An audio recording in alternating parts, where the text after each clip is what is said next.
Hello, welcome to fourth session of Block 1 Human Society and its Evolution, Unit 4, Post-Industrial Society.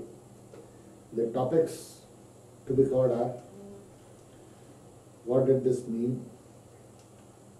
What is the result? What happened? Changes in society? Differing viewpoint. First of all, we'll discuss what happened. Since the 1960s and 70s, the US economy was threatened by the economic recovery of Europe and Japan. After the World War II, the Allied powers, that is Germany, Japan, and other European powers, got weakened.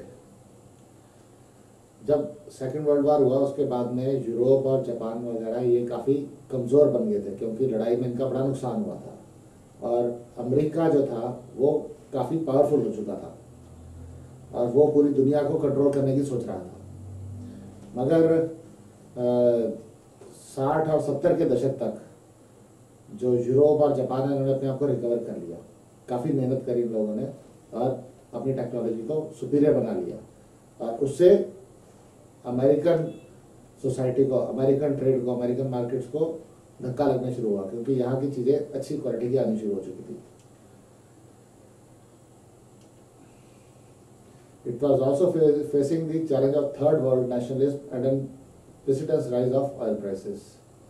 अब दुनिया पूरे दो हिस्सों में बढ़ चुका था, first world, second world. उसमें ऐसे था कि जैसे कोल्ड वॉर पीरियड था, एक यूएस के सपोर्ट करने वाले थे, एक रूस के सपोर्ट करने वाले थे, यूएसएसआर वाले। बाकी जिन लोगों ने, जिन देशों ने इन दोनों को सपोर्ट नहीं किया वो थर्ड वर्ल्ड कहलाए। जैसे नैम था, नॉन अलाइंड मूवमेंट वाले, इंडिया में से एक था, इंडिया, यूगोस्लाविया वगैरह।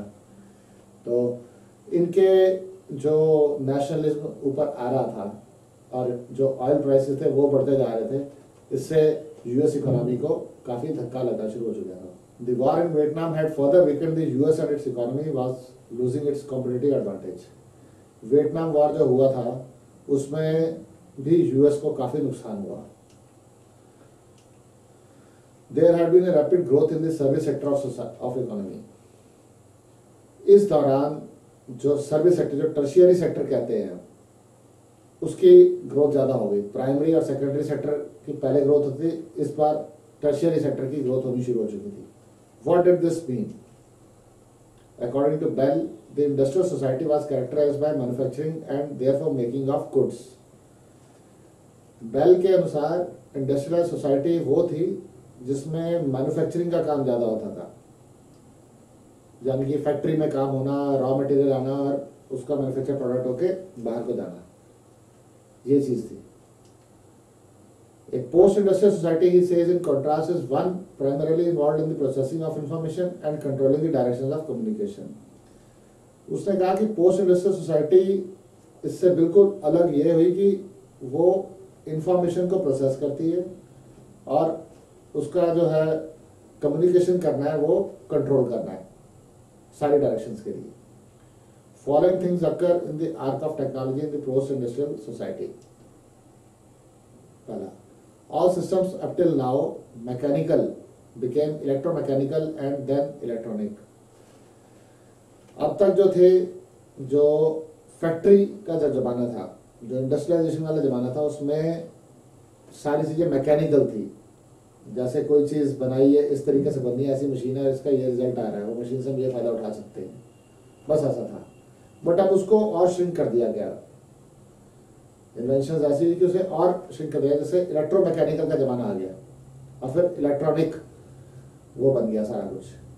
जैसे कंप्यूटर्स आए, इसमें सब कुछ होता है, मगर ये क्या है, ये हर चीज को डिजिटलाइज करके उन्होंने रखा हुआ है और आप कंप्यूटर बैठे सारी दुनिया को दे सकते हो और डिमांड भी दे सकते हो, सप्लाई भी हो सकती है, सब कुछ हो सकता है।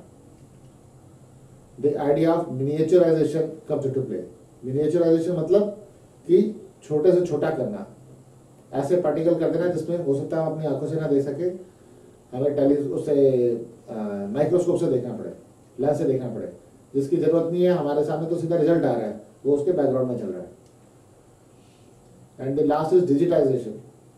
डिजिटाइजेशन वही हुआ कि जैसे एनालॉग सिस्टम है, टेलीफोन का एनालॉग सिस्टम है, जो पुराने टेलीफोन होते थे लैंडलाइन फोन्स, उसमें एनालॉग सिस्टम चलता था। अब उसको उन्होंने डिजिटाइजेशन कर दिया, जैसे 0-1 बाइनरी कोड में बना दिया। अब बाइनरी कोड जो है वो 0 और 1 की रिप्रेजेंटेशन में है, वो बिट्स से करके बाइट बनाते हैं और उससे सारा काम डिजिट के हिसाब से हो गया। कम्युनिकेशन बड़ा आसान हो गया। पहले कोड जाएगा, कोड अपने आप चेंज हो जाएगा। वायरलेस फोन जो आ चुके हैं, जैसे हमारे सेल फोन्स हैं, ये सारे डिजिटाइजेशन के ऊपर ही है। What is the result? At this time the traditional means of transportation came into existence with source of communication. इस समय पर जो पुराने सिस्टम थे कम्युनिकेशन के, ट्रांसपोर्टेशन के, जो बसें चलती थी, गाड़ियां चलती थी, उसके बीच में कम्युनिकेशन का सिस्टम आना शुरू हो गया। वो कैसे? Steel and iron give a new dimension to industrialization. पहले स्टील और आयरन जो था, जहां कहीं मिलता था वहीं पर उसकी प्रोडक्शन भी होती थी और उसका आगे कन्वर्जन होता था, और से उसे एक्सट्रैक्ट किया जाता था और बड़ी बड़ी हैवी इंडस्ट्रीज वहां बनती थी। अब वो स्टील और आयरन जो था वो श्रिंक होके एक फाइन पार्टिकल में आना शुरू हो गया। Hierarchical decision making of the industrial factory production is now replaced by multi skill teams with group of workers. मतलब कि पहले एक चेन बनी हुई थी हायरार्की की, ऊपर से लेकर नीचे तक, कि इस तरीके से फैक्ट्री प्रोडक्शन होना है, क्योंकि ध्यान ही फैक्ट्री प्रोडक्शन की तरफ था, ना कि किसी और चीज की तरफ। अब एक टीम्स बना दी गई और टीम लीडर हो गए कि भाई इस काम को ये करेगा, इस काम को ये करेगा, इस काम को ये करेगा। प्रोडक्शन वो सेकेंडरी हो गया काम। अब सारा मार्केट के ऊपर काम आ गया कि ये क्या करना है, कैसे करना है, और उसी के हिसाब से हो गया भाई इसको किस तरीके से मैं बनाना है, क्या इसकी शेप हो, कैसी हो, वो भी सारा कंप्यूटराइज हो गया, डिजिटाइज हो गया। और उनकी इंपॉर्टेंस ज्यादा होगी जो सर्विस सेक्टर वाले होते हैं, सारे के सारे तो सारे सर्विस सेक्टर के थे, उनकी ज्यादा इंपॉर्टेंस होगी। या जो एक्चुअल प्रोडक्शन कर रहे हैं, जो लेबर्स और फैक्ट्री वाले हैं, वो बड़ी कम हो गई। Changes in the society. Society में क्या चेंज हुआ? The concept of post-industrial society emphasizes the centrality of theoretical knowledge as the axis around which new technology, economic growth, and the stratification of the society is organized.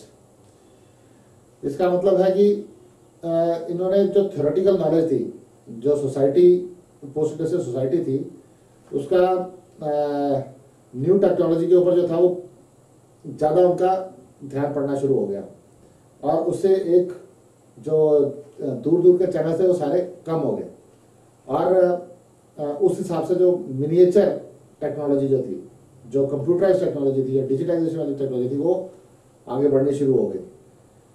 और वो जो gaps थे वो खत्म हो गए कि जो इधर की फैक्ट्री वाला था दूसरे को नहीं जान पाता था पहले, अब सारे इकट्ठे मिलकर एक दूसरे का कॉम्पिटिशन कर रहे हैं। Post industrialism is then an effort to identify a change in the social structure.